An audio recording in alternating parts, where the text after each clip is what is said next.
은혜 받고 싶은 사람이 가장 앞에 나오는 건데요. 우리 축복송 먼저 함께 우리 나를 위해서 축복. 우리 서로 축복이 안 되니까 나를 위해서 나는 축복받은 사람이다 이런 마음으로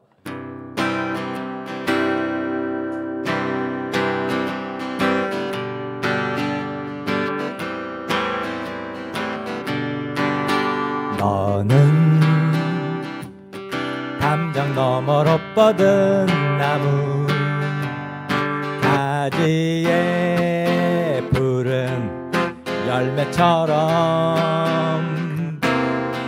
하나님의 귀한 축복이 삶에 가득히 넘쳐날 거야. 너는 어떤 시련이 와도 능히 이겨낼 강한 발이 있어. 전능하신 하나님께서 너와 언제나 함께 하시니 너는 하나님의 사람, 아름다운 하나님의 사람. 나는 널 위해 기도하며 내 길을 축복할 거야.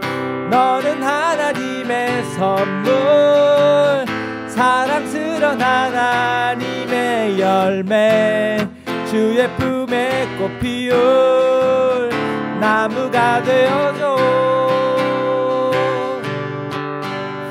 자, 너를 나로 좀 바꿔서 우리 부를게요. 나는 담장 너머로 뻗은 나무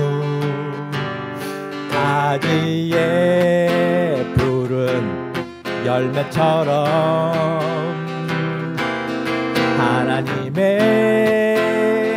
귀한 축복이 삶에 가득히 넘쳐날 거야. 나는 어떤 시련이 와도 능히 이겨낼 강한 발이 있어. 전능하신 하나님께서 나와 언제나 함께 하시니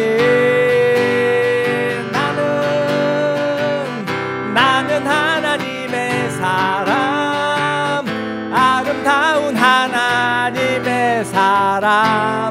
나는 널 위해 기도하며 내 길을 축복할 거야. 나는 하나님의 선물, 사랑스러운 하나님의 열매, 주의 품에 꽃 피울 나무가 되어줘. 다시 한번 나는 하나님의 사람, 아름다운 하나님의 사람. 나는 널 위해 기도하며 내 길을 축복할 거야. 나는 하나님의 선물, 사랑스러운 하나님의 열매, 주의 품에 꽃 피울 나무가 되어줘. 축복합니다. 여러분 한 분 한 분 주님의 이름으로 축복합니다. 우리는 축복받기 위해 이 땅에 태어났습니다. 하나님의 축복 마음껏 많이 받아 누리시는 여러분 되길 원합니다. 나의 힘이 되신 여호와여, 내가 주님을 사랑합니다. 주는 나의 반석이시며 나의 요새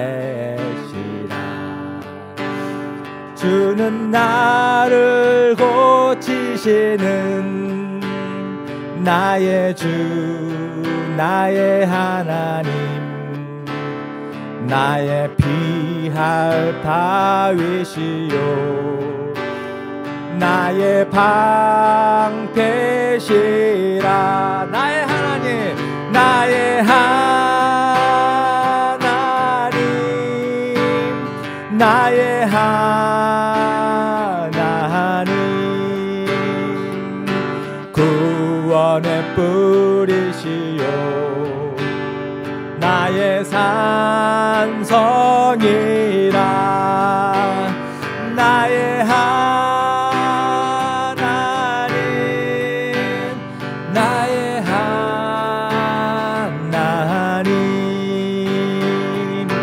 그는 나의 여호와 나의 구세주 나의 생명이신 여호와여 내가 주님을 찬양합니다. 주는 나의 사랑이시며 나의 의지시라. 주는 나를 이끄시어 나의 길 인도하시며 나의 생의 목자 되시니 내가 따르리라. 나의 하나님 나의 하나님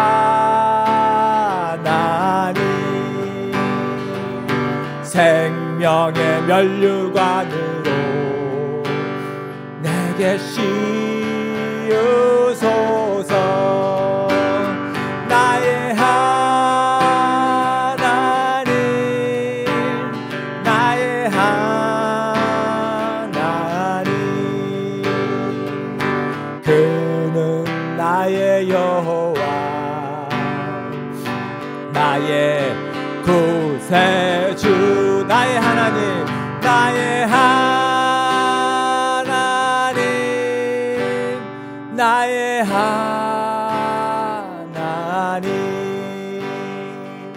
생명의 면류관으로 내게 씌우소서. 나의 하나님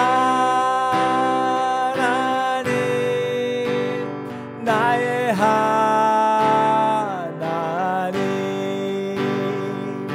그는 나의 여호와 나의 구세주 하나님의 사랑을 사모하는 자 하나님의 평안을 바라보는 자 너의 모든 것 창조하신 우리 주님이 너를 얼마나 사랑하시는지 하나님께 찬양과 경배하는 자 하나님의 선하심을 닮아가는 자 너의 모든 것 창조하신 우리 주님이 너를 자녀 삼으셨네. 하나님 사랑의 눈으로 너를 어느 때나 바라보시고 하나님 인자한 귀로서 언제나 너에게 기울이시니 어두움에 밝은 빛을 비춰주시고 너의 작은 신음에도 응답하시니 너는 어느 곳에 있든지 주를 향하고 주만 바라보라. 볼지라. 하나님 사랑의 눈으로 너를 어느 때나 바라보시고 하나님 인자한 귀로서 언제나 너에게 기울이시니 어두움에 밝은 빛을 비춰주시고 너의 작은 신음에도 응답하시니 너는 어느 곳에 있든지 주를 향하고 주만 바라볼지라. 주만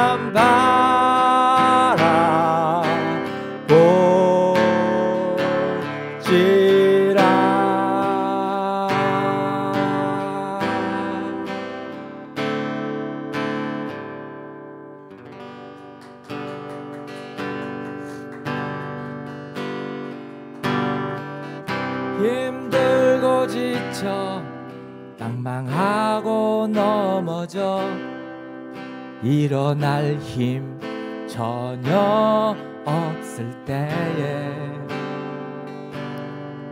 조용히 다가와 손 잡아주시며 나에게 말씀하시네. 나에게 실망하며 내 자신 연약해 고통 속에 눈물 흘릴 때에 못자국 난 그 손길 눈물 닦아주시며 나에게 말씀하시네. 주님의 말씀입니다. 너는 내 아들이라. 오늘날 내가 너를 낳도다. 너는 내 아들이라. 나의 사랑하는 내 아들이라. 그렇습니다. 우리는 하나님의 아들이요 딸이요. 우리 다시 처음부터 한번 같이 더 불러보겠습니다. 힘들고 지쳐 낭망하고 넘어져 일어날 힘 전혀 없을 때에 조용히 다가와 손 잡아주시며 나에게 말씀하시네. 나에게 실망하며 내 자신 연약해 고통 속에 눈물 흘릴 때에 못자국 난 그 손길 눈물 닦아주시며 나에게 말씀하시네.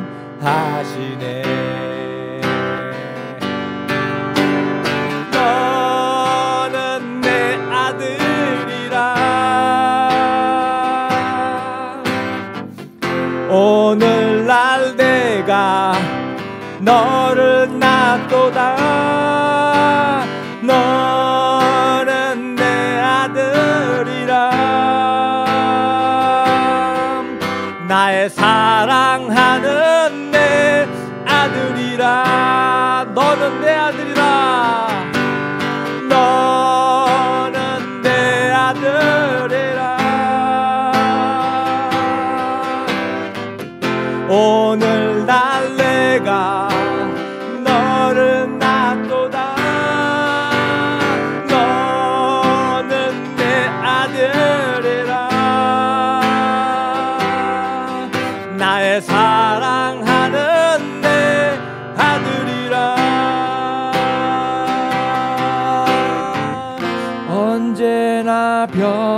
함없이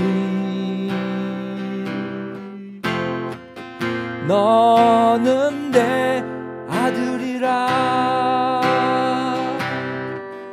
나의 십자가 고통 해산의 그 고통으로 내가 너를 낳았으니 너는 내 아들이라.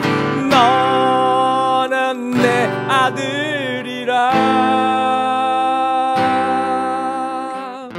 오늘날 내가 너를 낳도다. 아멘. 너는 내 아들이라. 나의 사랑하는 내 아들이라. 너는 내 아들이라. 너는 내 아들이라.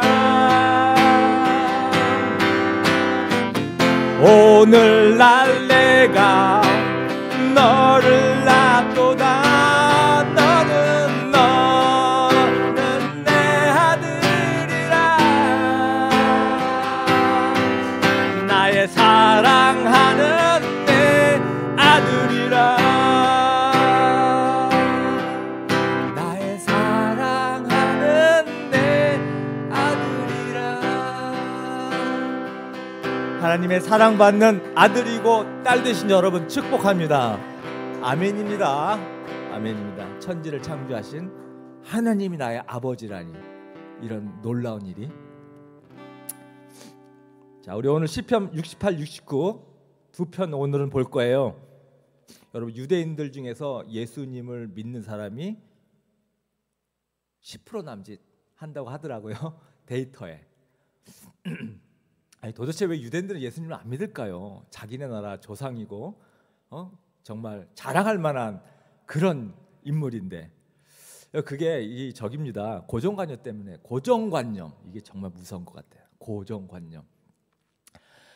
이스라엘 유대인들이 기대했던 메시아는 다윗의 후손, 나라를 정치적으로 다시 다윗과 솔로몬 같은 그런 화려한 왕국을 다시 건설해줄 정말 힘있고 능력 있는 여러분 그런 왕을 기대했던 것이 유대인이었어요. 왜냐하면 성경에 그랬거든요. 나단이라는 선지자가 다윗에게 그랬거든요. 내 집과 내 나라가 영원히 이어갈 거다. 네 왕위가 영원히 튼튼하게 서 있을 거다. 예.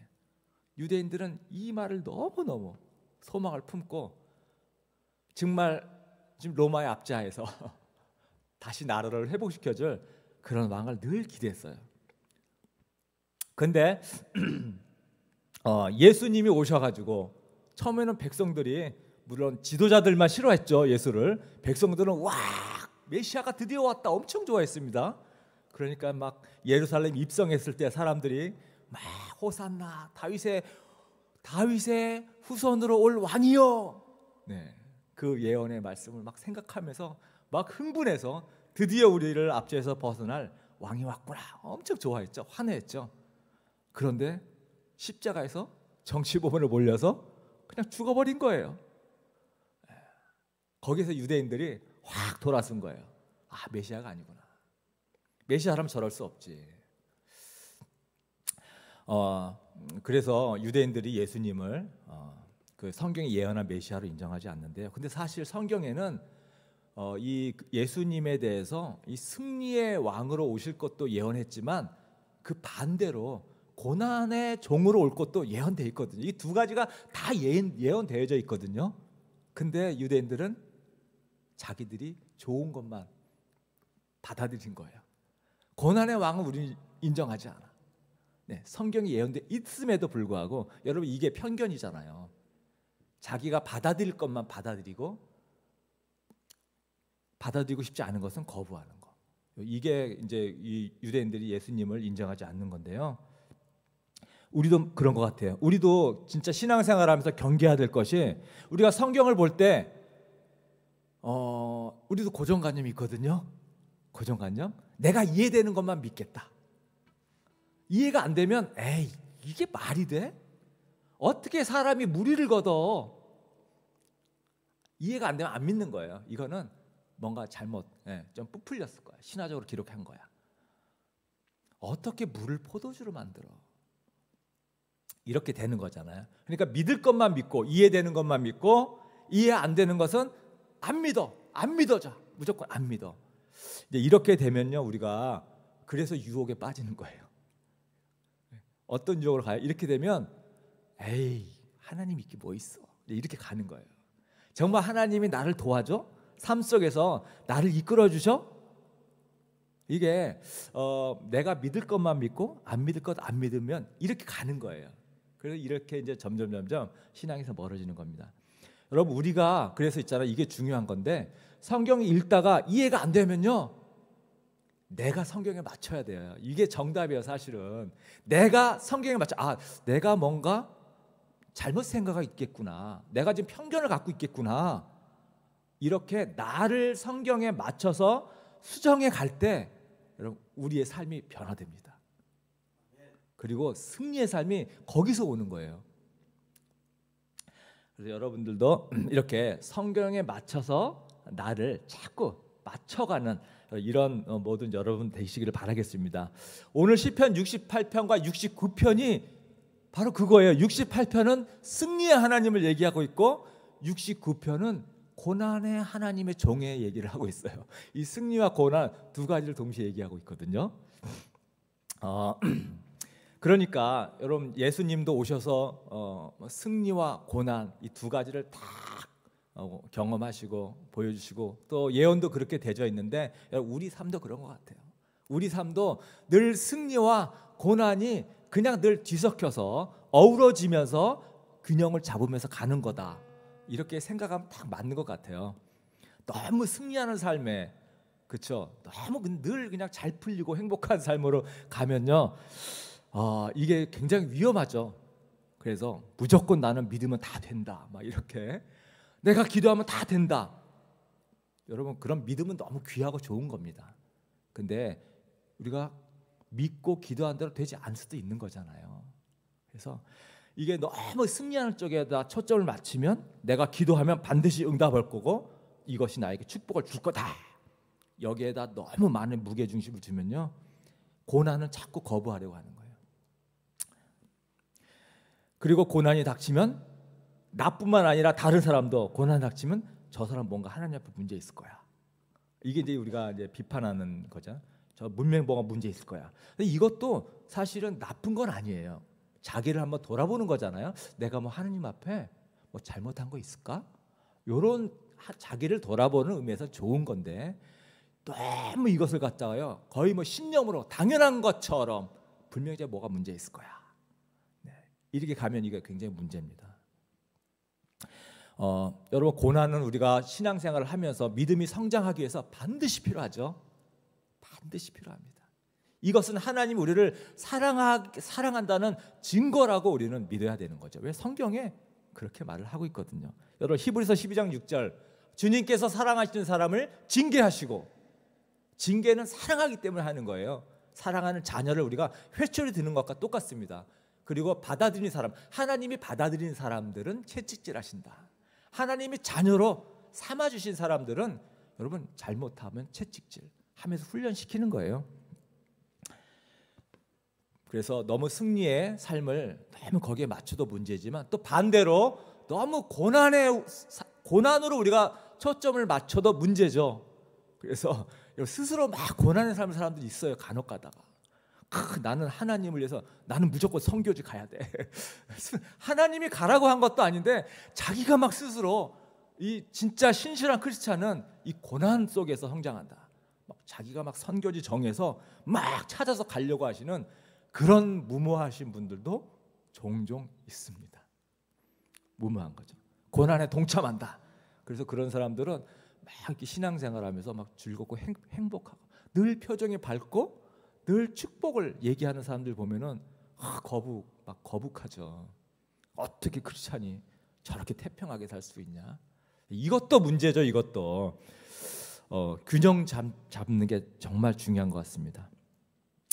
근데 여러분, 이거는 우리가 잊지 않아야 될 것 같아요. 하나님 우리에게 고난을 허락하시지만 결국 우리의 끝은 행복이다. 그죠? 이건 아멘이죠. 반드시 행복이다. 그래서 우리의 삶이 고난이 있겠지만 우리의 삶의 기본은 기쁨과 행복이다. 이 기쁨과 행복을 위해서 고난의 삶과 승리의 삶이 균형을 이룬다. 이건 우리가 잊지 말아야 될 것 같아요. 제가 간증 하나 할게요. 제가 2018년도, 17년도, 18년도쯤인 걸로 제가 기억하는데, 제가 그때 한국음악저작권협회라고 제가 몇 번 얘기했어요. 우리나라 제일 큰 저작권 단체가 한국음악저작권단체, 두 번째가 음악실현자 단체 이런 게 있습니다. 이 제일 첫 번째 한국음악저작권자회 단체 제가 이사를 한번 출마해 보려고 한번 나간 적이 있어요. 근데 제가 그때 왜 나갔냐면은 이사를 왠지 나가도 되겠다 싶은 이런 마음이 들었어요, 제 마음에. 근데 뜬금없이 내가 나가는 것이 너무 어색하고 이상한 거예요. 그래서 제가 하나님한테 이렇게 기도했어요. 하나님, 다른 사람이 나에게 권유하면 하나님의 뜻인 줄 알고 내가 나가겠습니다. 제가 이렇게 기도한 거거든요. 근데 그 당시 저와 같이 일했던 그 여자 매니저가 한 분 있었는데, 그분이 나를 이제 매니저니까 사람을 만나서 홍보하기 위해서 누군가를 만났는데, 그 사람이 당시에 이제 그 협회에 회장을 출마하려고 준비한 사람이었어요. 음악적인 것 때문에 만났는데, 그 사람 만나서 얘기하다가 그 자리에서 나보고 그러는 거야. 우리 나들 저기 나들 씨도 이사 한번 나가보면 어때요? 이렇게 얘기를 하는 거예요. 그래서 그때 내 마음에 야, 이거 하나님이 나가라고 하는 사인이구나. 제가 그렇게 생각했죠. 그래가지고 굉장히 늦게 시간을 촉박하게 두고서 결정했는데, 그러고서 이제 이사를 서류 작성해서 이제 제출하고, 그리고 한 15명이 이제 후보로 등록한 사람이 15명이 됐는데, 이제 그 며칠 전에 이제 후보 번호표를 뽑는 날이 있었어요. 번호표 뽑을 때 제가 또 이렇게 기도했어요. 하나님, 로열 번호 1, 2, 3번 중에 하나를 주시면 진짜 하나님의 뜻인 줄 제가 알고 하겠습니다. 2번을 뽑았거든요. 이거는 하나님의 뜻이구나. 제가 확신을 가지고 그때서부터 제가 사람들한테 이제 막 간증을 한 거예요. 하나님 나에게 이렇게 응답 주셨습니다. 와, 난 이거 당연히 됩니다. 이미 다 됐어요. 다 돼가지고 와, 이제 막 기쁨에 차가지고 막 목장 모임에서도 이렇게 응답 주셔서 전 됩니다. 그래가지고 이제 선거를 했는데 압도적인 표 차이로 떨어졌죠. 압도적으로 몇 표 되지도 않아요.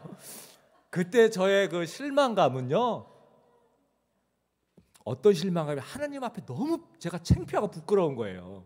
내가 하나님의 이름을 걸고 사람들한테 막 자신 있게 얘기했는데 똑 떨어지니까 와, 내가 하나님의 이름을 막 먹칠한 느낌이 들지 않겠어요? 이게 하나님의 이름을 망령되이 일컫는 게 이런 거 아닌가? 와, 그때 제가 너무 하나님한테 죄송하고 부끄럽고, 그리고 한편으로 하나님 도대체 왜 이러죠? 이거 하나님 응답 아니었어요? 이 정도면 응답이라고 내가 믿어도 되는 거 아니에요? 와, 하나님 진짜 이거 뭐예요? 여러분, 이해가 안 돼요. 이해가 안 되는 거예요. 너무 창피하고 부끄럽고, 이게 있잖아요, 살면서 저에게 아주 큰 교훈이 된 거예요. 함부로 얘기하는 것이 이게 얼마나 위험한가. 내가 믿음을 갖고 고백을 하지만 이게 똑 떨어지니 얼마나 창피해요. 여러분, 근데 이때 선거에 나가면서 많은 사람들, 제가 새로 이 인연이 맺어진 거예요. 이사로 출마한 사람들끼리 서로 인연이 되어지고, 왜냐하면 정치랑 똑같습니다. 서로 편을 먹어요, 이게. 그러다 보니까 좋은 사람들끼리 서로 알고 지내고 연락하고 하면서 또 많은 것을 알게 됩니다. 이 인연이 비롯돼 가지고 2023년도에, 그럼 한 5, 6년 지난 거잖아요. 근데 두 번째로 큰 단체가 음악 실현자 단체인데요. 여기서 누가 여기도 이제 선거할 거 아니야. 선거철에 누가 나한테 돈 선거를 한 거예요, 한 분이. 이사로 출마하신 분이. 그래서 내가 이거 부정선거다 그랬더니 고발을 했어요. 고발한 것 때문에 이 사람이 이사로 당선됐는데 이제 떨어진 거예요. 이게 이제 시작이 돼서 그 협회에서 나를 굉장히 아주 처음이랍니다. 부정선거로 고발한 것도 처음이지만 당선돼가 떨어진 게 처음이래요. 근데 그 사람이 아주 협회에 문제성 있는 사람이었던 거예요. 그러니까 내 덕분에 이제 이 사람이 떨어져가지고 협회가 이제 평화를 왔으니까 막 내가 너무 고마워하더라고요. 저에 대해서. 저는 전혀 그런 줄 몰랐잖아요. 그것 때문에 그 협회 회장님이 너무 고마워, 밥 한 번 먹자고. 그래서 밥을 먹고, 그러면 한 달에 한 번씩 우리 밥 먹재요.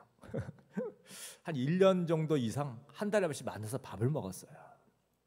그러더니 4년 후에 다음 선거철이 돼가지고, 그게 2024년도입니다. 작년이에요. 저보고 감사로 나오면 어떻겠냐 그런 거예요. 감사로. 이사도 아니고. 저는 못 나간다 그랬어요. 개척해서 한참 교회에 힘써야 되기 때문에 못합니다. 저 못합니다. 그리고 할 마음도 없었고요. 그랬더니 알았다고 포기하더라고요. 그래서 한 달 뒤에 또 얘기하는 거예요. 감사로 좀 나오면 안 되겠냐. 못합니다. 또 거절했어요. 그러면서 또 한참 보름 정도 지나가서 한번 또 권유하더라고요. 나와라. 난 도저히 시간이 안 됩니다. 뭐 선거운동 할 수도 없습니다. 그랬더니 그냥 나오기만 결정을 하면 자기가 알아서 선거운동 다 해주겠다. 회장이니까 나름대로 좀 같이 함께 하시는 사람들이 많이 있었던 것 같아요. 그리고 시간도 전혀 뺏기지 않는다. 한 달에 한 번 이사 회의할 때만 나오면 된다. 못 나오면 서면으로 제출해도 된다. 이런 거예요. 그래서 선거운동 안 해도 되지. 한 달에 한 번 가도 되지. 야, 요거는 괜찮겠다. 그래서 그럼 하겠습니다. 해서 나가게 됐고요. 선거는 하나도 안 했고요. 압도적인 표 차이로 당선이 됐어요. 감사로. 여러분 그때 그러면서 제가 이 과거를 쭉 돌아본 거예요. 하나님의 방법은 나의 방법과 다르고 나의 길은 하나님의 길과 다르다. 너희가 마음으로 계획할지라도 걸음걸음 인도하시는 분은 하나님이다. 너희가 제비를 뽑지만 결정은 하나님이 하신다. 그래서 제가 이 모든 6년이라고 하는 기간을 돌아보면서 하나님의 방법만 다를 뿐이지 결국 하나님은 이렇게 저를 인도해 주신 거잖아요. 네. 그래서 우리가 이 승리와 고난의 삶이 이렇게 날 펼쳐지는데 여러분 지금 당장 내 뜻대로 기도가 응답되지 않고 아닌 것처럼 흘러도 여러분 그게 하나님의 최선의 방법이라고 우리가 믿는 게 정말 너무 귀한 것 같아요. 그리고 언젠가 하나님이 그 상황을 통해서 또 다르게 이끄실 것을 우리가 정말 기대할 수 있을 것 같습니다. 기다림이 좀 힘들긴 하지만 우리가 그런 승리의 삶을 샀으면 좋겠어요. 68편은 바로 하나님이 어떻게 우리를 승리해 주셨냐를 고백하는 그런 시가 되는데요. 자, 1절서부터 3절까지 한번 같이 읽겠습니다. 시작. 하나님이 일어나실 때 하나님의 원수들이 흩어지고 하나님을 미워하는 자들은 하나님 앞에서 도망칠 것이다. 연기가 날려가듯이 하나님이 그들을 날리시고 불 앞에서 초가 녹듯이 하나님 앞에서 악인들이 녹는다. 그러나 의인들은 기뻐하고 하나님 앞에서 즐거워할 것이다. 기쁨에 겨워서 크게 즐거워할 것이다. 네, 전쟁의 승리에 대해서 저렇게 지금 막 표현하고 있죠. 자, 5, 6절도 같이 한번 시작. 그 거룩한 곳에 계신 하나님은 고아들의 아버지, 과부들을 돕는 재판관이시다. 하나님은 외로운 사람들에게 머무를 집을 마련해 주시고 갇힌 사람들을 풀어 주셔서 형통하게 하신다.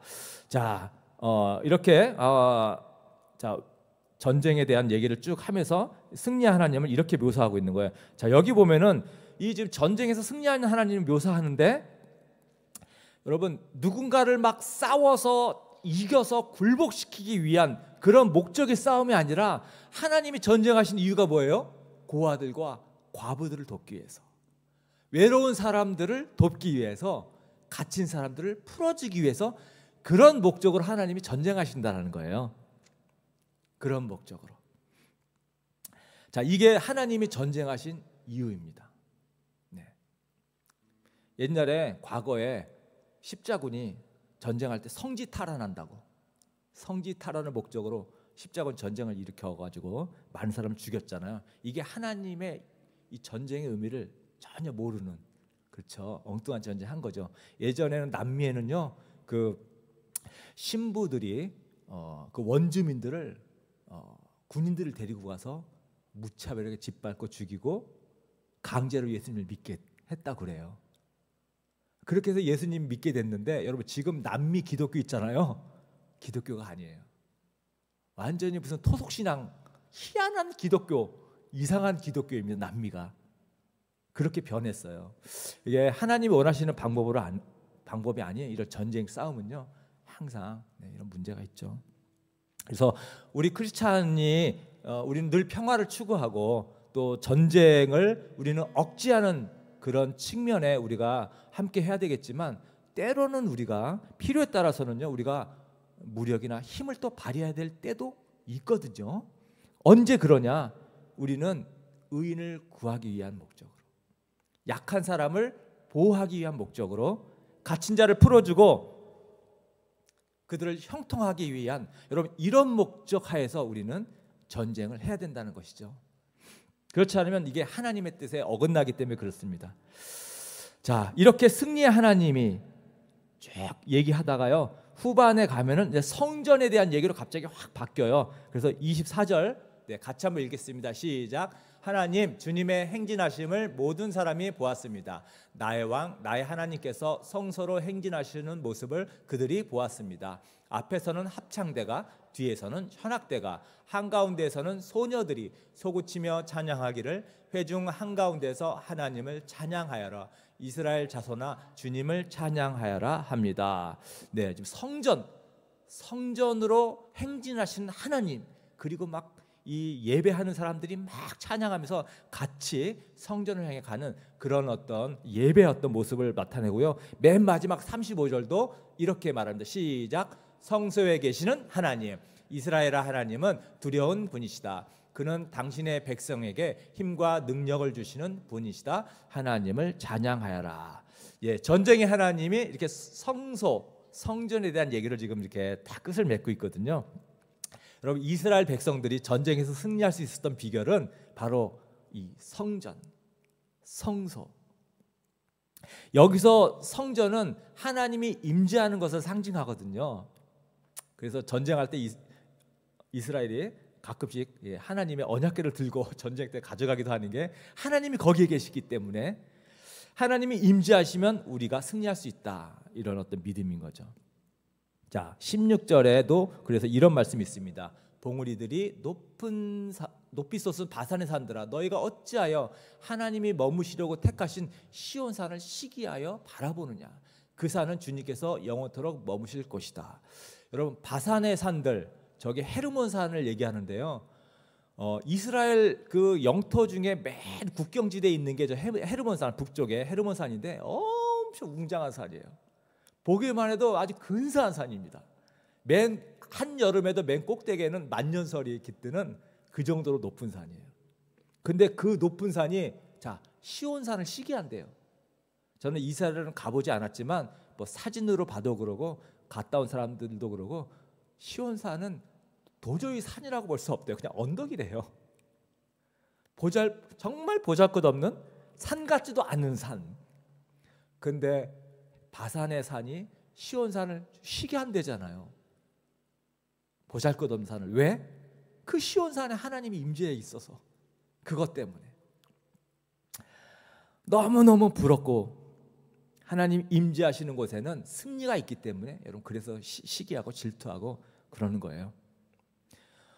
이스라엘 사람들이 전쟁을 배우거나 뭐 그런 것도 아니고, 무기가 제대로 있는 것도 아니고, 맨 노예 생활을 400년 동안 노예 생활을 하다가 나온 사람이 무슨 전쟁을 할 능력이 있겠어요. 그럼에도 불구하고 출애굽하면서 이스라엘 나라를 들어갈 때 매번 승리하잖아요. 그들은 하나님의 임재하심이 승리를 가져온다는 것을 한때는 경험했어요. 왜냐하면 광야에서 하나님이 임재하신 그 성막에서 하나님이 임재를 상징하는 구름이 싹 움직이면 따라서 가는 거예요. 또 광야를. 그러다가 하나님의 임재하신 구름이 또 머물면 거기에 머물어서 하루도 좋고 한 주일도 좋고 한 달도 좋고 그냥 하나님이 임재하시면 그대로 같이 있는 거예요. 하나님이 임재하신 곳에 계속 따라서. 네, 왜? 거기에는 승리가 있기 때문에. 만나도 있고 물도 주고 고기도 주고. 그래서 여러분 우리도 하나님의 이 승리를 살면서 경험하려면 여러분 우리가 하나님이 임재하신 곳에 있어야 돼요. 그래서 하나님이 원하시는 곳에 하나님이 원하시는 일을 하는 그곳이 임재하시는 곳인데, 여러분 내가 원하는 곳에서 내가 원하는 일을 하면서 하나님 일로 와주세요, 일로 와주세요, 참 이러면 안 된다는 거죠. 네, 하나님이 원하시는 곳에서, 자 내가 무슨 일을 하든지 하나님이 원하시는 일을 하나님이 원하시는 방법으로, 왜? 거기에 하나님이 임재하시기 때문에. 여러분 그럴 때 내 삶에 승리함이 있는 거예요. 네. 우리 자녀를 키울 때도 하나님이 원하시는 방법으로, 하나님이 원하시는 뜻대로 키울 때 자녀들의 승리가 있습니다. 내 방법, 세상의 지혜의 방법, 내 방법, 내가 어디서 들은 방법, 누군가 잘 훌륭한 지식으로 나에게 가르쳐주는 방법, 여러분 이거는 정말 시간이 지나면 깨닫게 돼서 참 안타깝죠. 네. 하나님이 일하는 곳에 하나님이 원하시는 방법으로 그곳에서 내가 하나님의 뜻을 쫓아서 일할 때에 거기에 승리가 있습니다. 그래서 여러분들이 내가 지금 하나님의 원하는 곳에서 있나? 나는 그런 곳에 있나? 이렇게 생각해 보셔야 돼요. 생각해 보셔야 돼요. 근데 이게 잘 헷갈리잖아요. 잘 모르겠어요. 그러면 이렇게 생각해 보면 좋을 것 같아요. 하나님이 원하시는 일이 아니다, 이런 확신이 들지 않는다면, 하나님이 원하시는 건지 아닌지 잘 모르겠다, 이런 상황이 들면요, 그냥 하나님이 원하시는 곳에 있다라고 그냥 일단 믿으면 좋을 것 같아요. 왜냐하면 우리가 살면서 경험하는 건데요, 이게 하나님의 섭리이기도 해요. 우리가 다 그런 신앙생활하면 그런 경험이 있거든요. 어쩔 수 없이 어떤 상황에서 내가 어떤 일을 하거나 어떤 계획을 하는데, 하다 보니까 이게 하나님의 인도하심이었구나, 이게 나중에 깨달을 때가 있거든요. 그래서 이건 하나님이 원하시는 것이 아니다라는 확신이 들기 전까지는 내가 있는 이곳이 하나님이 원하시는 것이다라고 그렇게 믿고, 그것에서 하나님의 일이, 하나님이 무엇을 원하실까 계속 물으면서 찾으면서 그렇게 살아가시면 여러분들 모두가 정말 승리하시는 하나님의 인도하심을 맛볼 수 있을 것 같습니다. 자, 우리 69편 넘어갈게요. 자, 고난의 이제 종에 대한 시편입니다. 이 69편은요 신약 성경에서 인용을 진짜 많이 한 시편이에요. 네. 예수님도 이 시편을 인용했고, 바울도, 사도 요한도 이 시편을 인용했어요. 그래서 21절 같은 이 구절은 우리가 예수님이 생각나는 그런 구절이거든요. 한번 읽어보겠습니다. 시작. 배가 고파서 먹을 것을 달라고 하면 그들은 나에게 독을 타서 주고, 목이 말라 마실 것을 달라고 하면 나에게 식초를 내주었습니다. 예수님이 십자가상에서 목마르다 하니까 사람들이 어때요? 장대에다가 쓸개탄 포도주를, 독과 식초가 섞인 쓸개탄 신 포도주를 이렇게 해서 예수님께 이렇게 흉에다가 적셔서 줬잖아요. 네, 그런 고난받는 종의 모습을 묘사하고 있습니다. 또 가족들에게도 배척당하는 게 묘사되어 있죠. 다음 PPT 같이 시작. 주님 때문에 내가 욕을 먹고 내 얼굴이 수치로 덮였습니다. 친척에게 따돌림을 당하고 어머니의 자녀들에게 마저 낯선 사람이 되고 말았습니다. 네, 예수님도 가족들에게 배척받고 따돌림 당하고 했잖아요. 당신은 배다른 동생이 참 많았던 시대인데, 같은 핏줄이라도, 내 핏줄이라도 참 나를 응원해 줘야 되는데, 예수님은 같은 핏줄인 동생들에게도 인정받지 못하고 배척당하셨죠.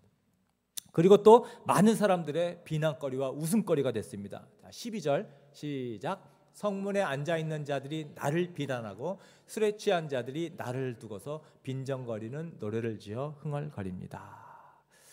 자, 이 69편은 이게 예수님에 대한 고난의 어떤 그런 묘사들을 계속 이렇게 하고 있어요.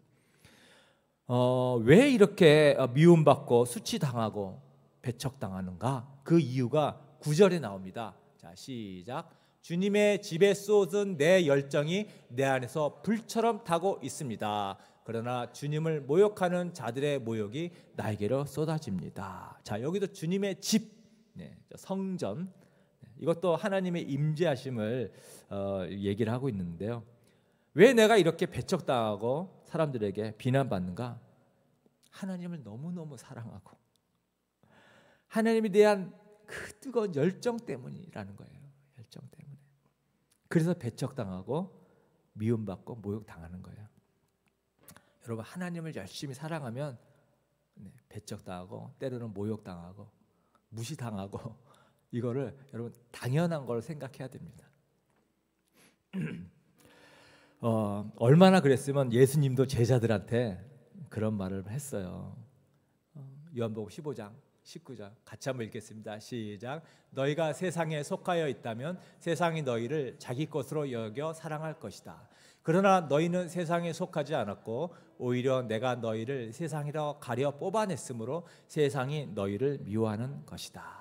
네, 우리가 예수님을 믿지 않고 살아가면요, 세상 사람들과 잘 어울려 살죠. 잘 그들과 같이. 근데 예수님을 믿으면 같이 어울릴 수 없는 부분들이 많이 생기거든요. 어쩔 수 없이 피하고, 특히 뭐 도덕적으로 또 양심적으로 꺼리껴지는 일을 우리가 못하게 되잖아요, 자연스럽게. 그러니까 그것 때문에 자꾸 그 사람들로 하여금 재수 없어 이런 소리 저 많이 들었어요. 재수 없어졌어, 재수 없어, 자기만 잘난 거. 이렇게 비방받고 비판받아요. 그러니까 세상이 너희를 미워하는 것은 당연하다. 예수님도 이 십자가 지금 지식의 마지막 전날 밤에 제자들한테 이렇게 얘기를 해주는 거예요.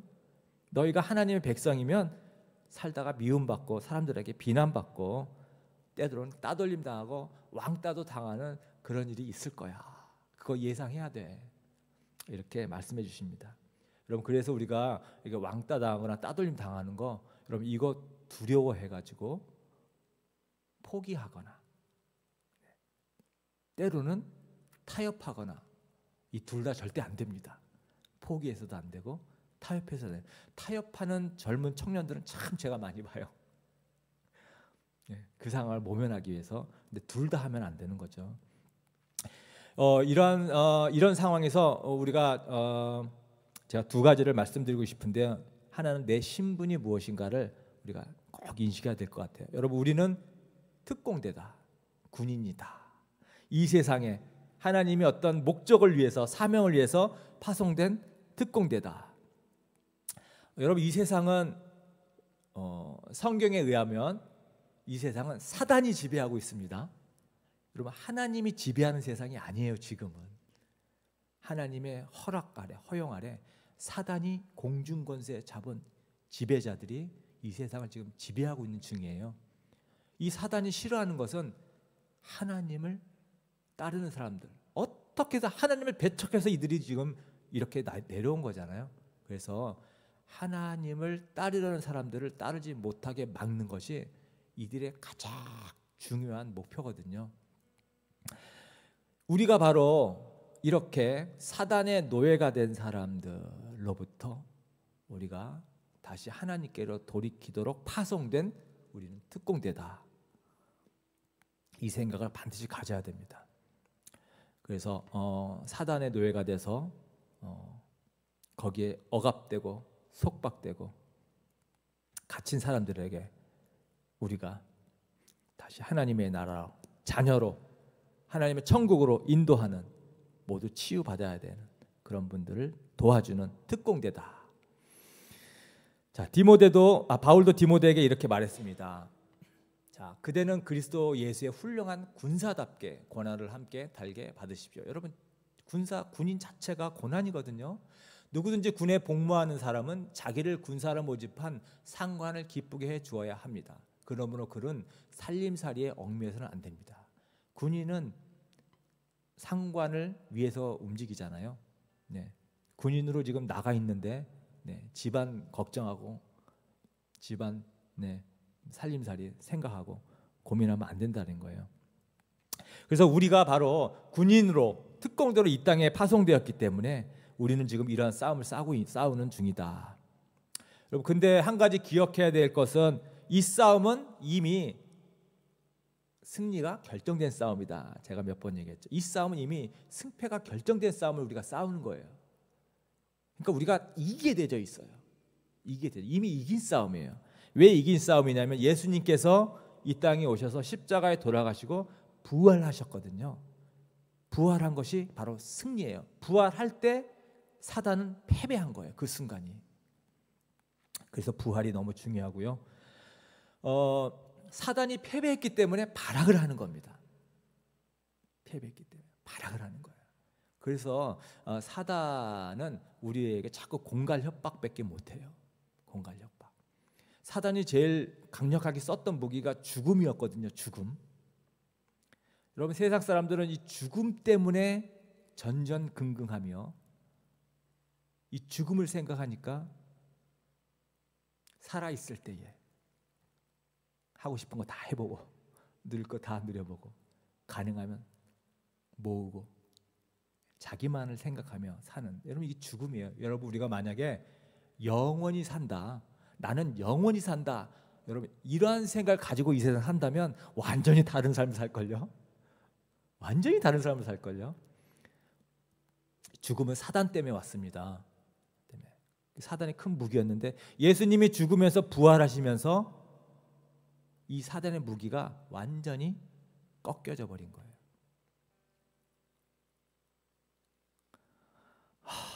이게 참 심오한데, 여러분, 예수님이 죽음에서 부활했다는 것은 우리의 죄 때문에 천국을 못 가는데 우리의 죄 문제가 깨끗이 다 사라졌다는 것을 의미하는 거잖아요.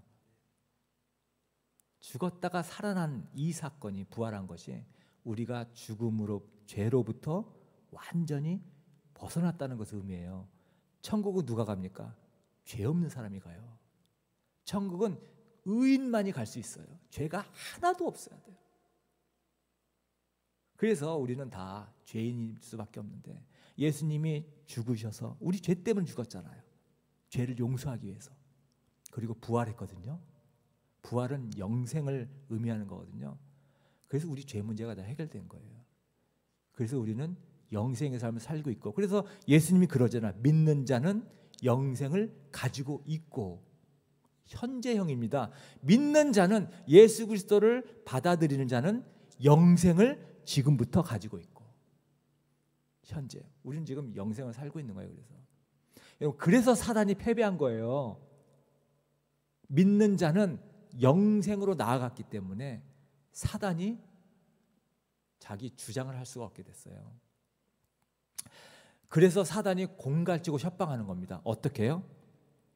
천국은 없어, 하나님은 없어, 이것밖에 할 수가 없어요. 야, 네가 하나님 믿는데 하나님이 정말 네 기도를 들어주실 것 같아? 야, 네가 하나님을 믿는다고 하는데 너 삶이 왜 그 정도밖에 안 돼? 자, 이게 다 사단의 공갈 협박입니다. 어떻게 해서든지 믿지 못하게 하나님으로부터 떨어져 나가게 하는 공갈 협박, 거짓말. 여기에 우리가 자꾸 속아서 여기에 휩쓸리니까 우리가 지는 거예요. 그래서 지는 거예요. 이것이 공갈이고 협박이고 이미 우리가 승리한 건데, 이 협박에 넘어가지 않으려면 여러분, 우리가 말씀으로 대적하면 돼요. 나는 하나님의 자녀다. 하나님은 살아계시고 전능하신 이 하나님이 나의 아버지다. 너희는 패배했고 나는 영생의 상급을 보장받았다. 사단아, 물러가라. 여러분, 이렇게 해서 그들의 공갈 협박을 물리치는 겁니다. 너무 쉽죠? 쉽죠? 여러분, 보이지 않는 영의 세계는 바로 이렇게 물리치는 거예요.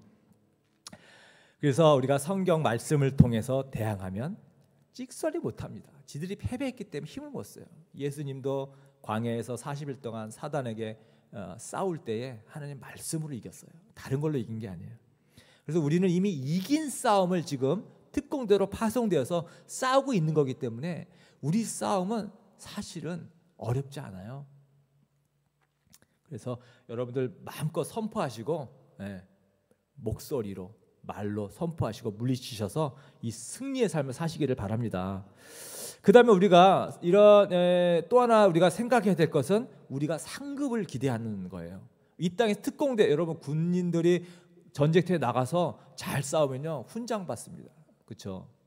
상 받아요. 우리도 똑같아요. 군인으로 나와서 이 땅에 살면서 열심히 잘 싸우면은요 우리도 상 받아요. 상급. 성경에서는 면류관을 준다라고 얘기를 하잖아요. 우리도 받습니다. 자, 디모데후서 4장 7절 8절 같이 한번 읽어볼까요? 시작. 나는 선한 싸움을 다 싸우고 달려갈 길을 마치고 믿음을 지켰습니다.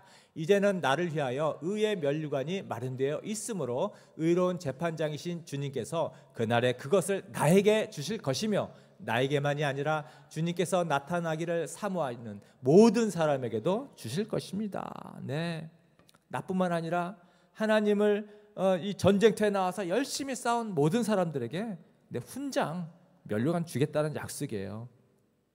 그러니까 우리는 이 땅에서의 삶을 휴양지로 생각하면 안 되고요. 우리는 전쟁터에 와 있다. 우리의 휴양지는 이제 저기 다 싸우고 이제 돌아가면 휴양지잖아요. 영원한 휴양지. 그래서 거길 가기 위해서 우리가 여기서 부지런히 지금 싸우고 있는 거다. 여러분 바울이 그런 얘기했어요. 내 몸에는 예수의 흔적이 있다. 십자가의 흔적이 있다. 그것을 자랑한다. 여러분 이 말에 우리가 도전받아야 되는데 여러분 군인이면 그래도 여기저기 상처도 나고 좀 칼에 찔리기도 하고 전쟁을 했으니까 전쟁한 사람들답게 몸에 뭔가 상처가 있어야 나중에 갔을 때 여기는 칼에 찔린 자국이고 여기는 총알이 탁 스친 자국이고 이런 게 자랑 아니에요? 내가 이렇게 싸웠다. 자랑할 게 있는 거예요. 우리가 하나님 앞에 갔을 때 하나님 내가 막 달리다가 넘어져가지고 여기 까졌고요. 몇몇 사람한테 엄청난 공격 받아가지고요. 여기 가슴에 멍들었고요. 칼에 찔린 곳이 여기 있고요. 그러다가 왔어요. 이랬을 때 우리가 정말 하나님이 야 정말 수고했다, 고맙다, 또 훈장 줄게 이런 거 아니겠어요? 여러분 십자가의 흔적, 우리 십자가 흔적 다 있어야 된다. 많을수록 많은 면류관, 큰 상급 받을 것입니다. 여러분 우리가 신앙생활을 하면서 많이 희생하잖아요. 많이 섬기잖아요. 얼마나 아까워요.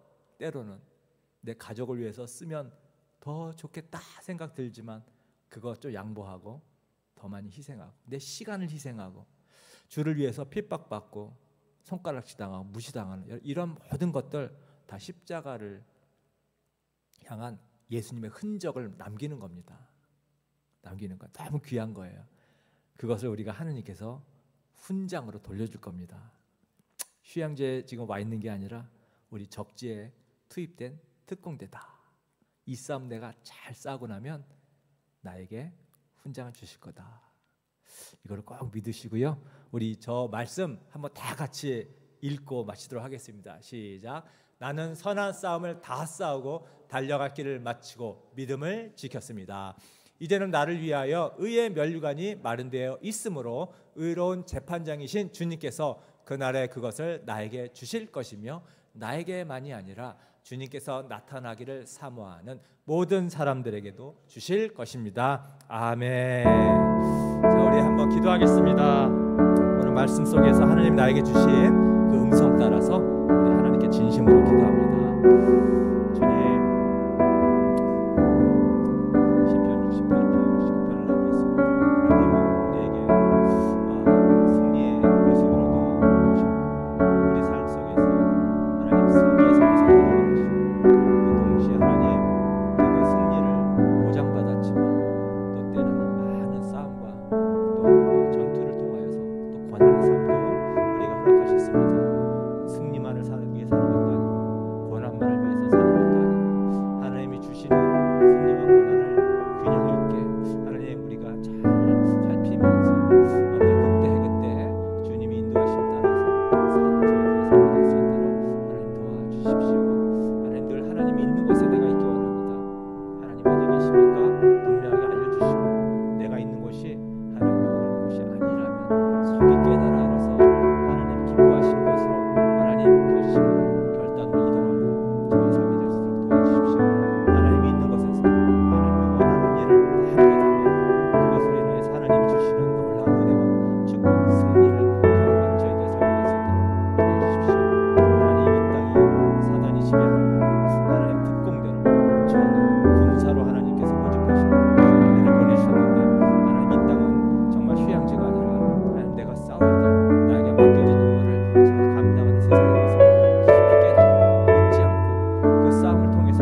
목장 위해서 기도해 주시고요. 목장의 VIP를 위해서 기도해 주시고 우리 싱글 목장 특별히 부흥을 위해서 기도해 주시고요.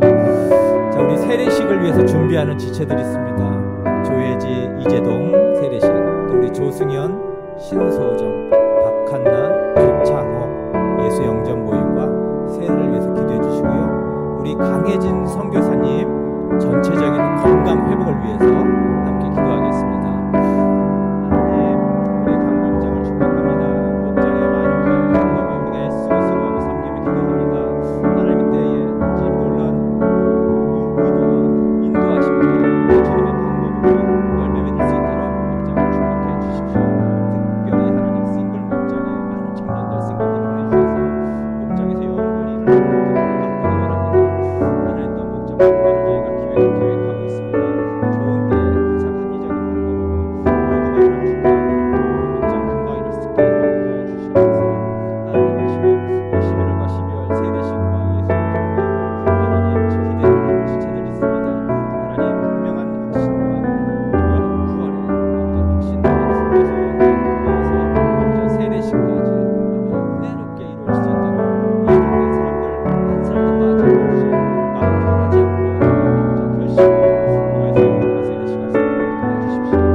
주한교회 간증 집회를 가는데 저를 위해서도 기도해 주시길 바랍니다. 기도하겠습니다.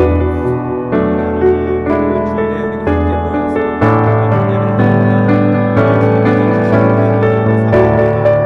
교회 예배 늦지 않도록 성도님과 발걸음을 재촉해 주시고 한 사람도 빠짐없이 하나님의 은혜를 맛볼 수 있도록 성령으로 임재하여 주십시오.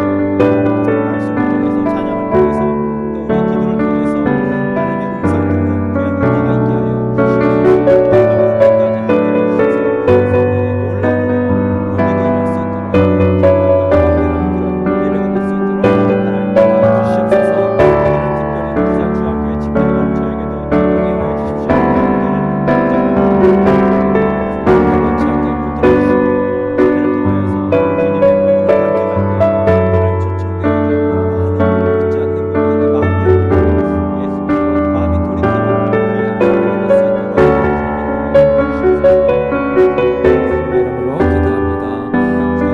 기도문 함께 하며 마치도록 하겠습니다. 하늘에 계신 우리 아버지, 아버지의 이름을 거룩하게 하시며 아버지의 나라가 오게 하시며 아버지의 뜻이 하늘에서와 같이 땅에서도 이루어지게 하소서.